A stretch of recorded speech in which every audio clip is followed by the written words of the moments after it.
اس دن وہ پارک میں میرے سامنے بیٹھی تھی. وہ بہت کمزور الجھی الجھی دکھائی دے رہی تھی. چہرے کی تازگی غائب تھی اور چہرے پر مردانی چھائی ہوئی تھی. میں نے اس کے بولنے کا انتظار کر رہا تھا. کچھ دیر بعد وہ بولی، خرم، میں تم سے آخری بار ملنے آئی ہوں. کیا؟ میں بری طرح چونکا. لیکن تمہاری جاب کا کیا ہوگا؟ اگر تم یہاں سے چلی گئیں اللہ اللہ کر کے تو تمہیں جاب ملی ہے. میں نے یہی سمجھا کہ وہ اس شہر سے کہیں اور جا رہی ہے. اسے کچھ دن پہلے ہی جاب ملی تھی. میں کسی اور شہر نہیں، اس دنیا سے جا رہی ہوں. اس نے دکھی نظروں سے مجھے دیکھا اور بولی. کیا؟ میں بے یقینی سے پاگلوں کی طرح اسے دیکھنے لگا.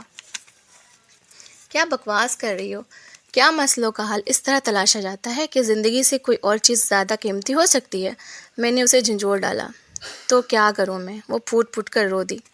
اب میں اس خوف کے ساتھ زندگی بسر نہیں کر سکتی. میری نیندیں روٹ گئی ہیں، چین ختم ہو گیا ہے. اب تو دن میں بھی مجھے آٹے سنائی دیتی ہیں اور میں کونوں خطروں میں چھپ جاتی ہوں. کیا زندگی ہے میری؟ وہ اب بلک بلک کر رو رہی تھی. جو حل میں نے بتایا وہ تمہیں منظور نہیں ہے نہ جمی کو. کیا کروں میں؟ اب تو میں یہی آپشن بچا ہے میرے پاس کہ میں اپنی زندگی کا خاتمہ کر دوں اور سارے دکھوں سے نجات پا لوں. کاش تم اور جمی میری جگہ ہوتے تو تبھی میری تکلیف کا اندازہ ہوتا، تمہیں بھی اور جمی کو بھی. نہیں مینا نہیں، دیکھو تم پلیز یہ الٹے سیدھے جذباتی فیصلے مت کرو. میں جمی سے بات کرتا ہوں، لیکن تم وعدہ کرو تب تک تم کوئی جذباتی قدم نہیں اٹھاؤ گی. وہ روتی رہی اور میں اسے تسلیاں دیتا رہا. چھوٹتے ہی میں نے جمی سے بات کی تھی. کیا کہا؟ میری بات سن کر وہ چیخ پڑا. کیا بک رہے؟ وہ جھنجھلا کر بولا. تم اچھی طرح جانتے ہو کہ وہ کتنی جذباتی، جو کہتی ہے وہ کر بھی ڈالتی ہے. میں نے سنجیدگی سے کہا. اور اب اس کا یہی حل ہے، تم اپنے کریئر کو لات مارو اور اپنی محبت کو بچا لو. کیا بکواس کر رہے ہو؟ وہ جھنجھلا کر بولا. میں 1000 بار تمہیں سمجھا چکا ہوں کہ ایسا ممکن نہیں. پھر وہ اپنے وہاں کے 100 مسئلے بتانے لگا. دیکھو خرم، میں مینا کو کھونا نہیں چاہتا. آخر میں اس کی آواز بھرا گئی. میں نے صرف مینا کو چاہا ہے، بے غرض چاہت ہے میری. اب بھی میں اسی کے لیے ساری بھاگ دوڑ کر رہا ہوں. میں نہیں چاہتا کہ ہم دونوں کی شادی شدہ زندگی غریبی اور مجبوریوں اور ذمہ داریوں کے بوجھ سے شروع ہو اور آخر میں زندگی تو رہے لیکن محبت نام کی کوئی چیز نہ رہے. تم اور مینا اچھے دوست رہے ہو، اور دیکھو خرم، اب اس کی زندگی بچانے یا نہ بچانے کے ذمہ دار بھی ہم ہی ہوں گے.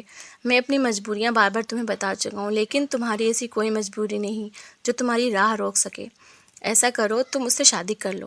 اس نے اٹکتے اٹکتے آخر کہہ ہی دیا. کیا؟ میں ایک دم سے اچھل پڑا.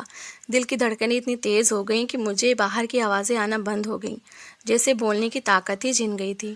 میرا تمہاری بھی دوست ہے خرم، تمہیں بھی میری طرح اس کی زندگی پیاری ہوگی، اور پھر اس شادی کا کوئی مقصد نہیں ہوگا. یہ کاغذی شادی ہوگی. بس میرے آنے کا انتظار کرنا ہوگا تمہیں، اور جیسے ہی میں آؤں گا تم مینا کو طلاق دے دو گے، اور یہ تمہارا ہم دونوں پر احسان ہوگا، کیونکہ ہم دونوں الجھنوں اور غربت سے پاک زندگی شروع کریں گے. وہ خوشامد بھرے لہجے میں بولا. میں تو خود کو سنبھالنے میں ناکام ہو رہا تھا تو اسے کیا جواب دیتا. میری طرف سے جواب نہ پا کر وہ پھر بولا. دیکھو خرم، تم میری طرح گھر اور فیملی میں الجھے نہیں ہو. تمہاری اور ذمہ داریاں بھی نہیں ہیں. تمہاری اپنی زندگی ہے جو تم اپنے طریقے سے جی سکتے ہو، کوئی دخل دینے والا نہیں. ابھی کچھ دن پہلے تم نے بتایا تھا کہ تم اپنی رہائش کا بندوبست کر رہے ہو اور چاچا کا گھر چھوڑ رہے ہو. بس یہ بہترین آپشن ہے تمہارے لیے. چاچا کا گھر چھوڑ کر مینا کے گھر آ جاؤ. مینا کے گھر میں 2 کمرے ہیں، ایک کمرے میں تم رہ لینا، دوسرے میں وہ رہ لے گی. تمہاری موجودگی سے اس کا خوف دور ہو جائے گا اور تمہاری پرابلم بھی حل ہو جائے گی. تم دونوں ویسے ہی دوست رہو گے جیسے پہلے تھے. کبھی شوہر نہ بننا کہ مینا تمہارے پاس میری امانت ہے، اور اتنا میں جانتا ہوں کہ تم ایسے دوست ہو کہ امانت کی حفاظت کرو گے. وہ جانے کیا کیا کہتا رہا، لیکن میرا دماغ سوچنے سمجھنے کے قابل نہیں رہا. سو میں نے فون بند کر دیا. میری عجیب سی فیلنگ ہو رہی تھی. میری زندگی میں فی الحال شادی کی کوئی گنجائش نہیں تھی. ابھی تو میں زندہ رہنے کے لیے ہاتھ پاؤں مار رہا تھا، دن رات محنت کر رہا تھا، زندگی کو ایک بھاری بوجھ کی طرح گھسیٹ رہا تھا. اس پر سے یہ بوجھ، اندھیرے میں امید کی کرن، چھوٹی سی کرن یہ تھی کہ ہو سکتا ہے کہ مینا نے جمی کو کنونس کر دیا ہو، وہ آئے اور اس کے ساتھ شادی کر لی. لیکن ایسا نہیں ہوا. وہ شام کو پارک میں آئی اور بڑے ریلیکس موڈ میں تھی. جمی نے مجھ سے بات کر لی ہے.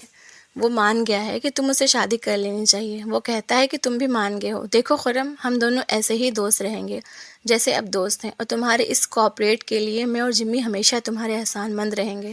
وہ عجیب انداز میں بول رہی تھی.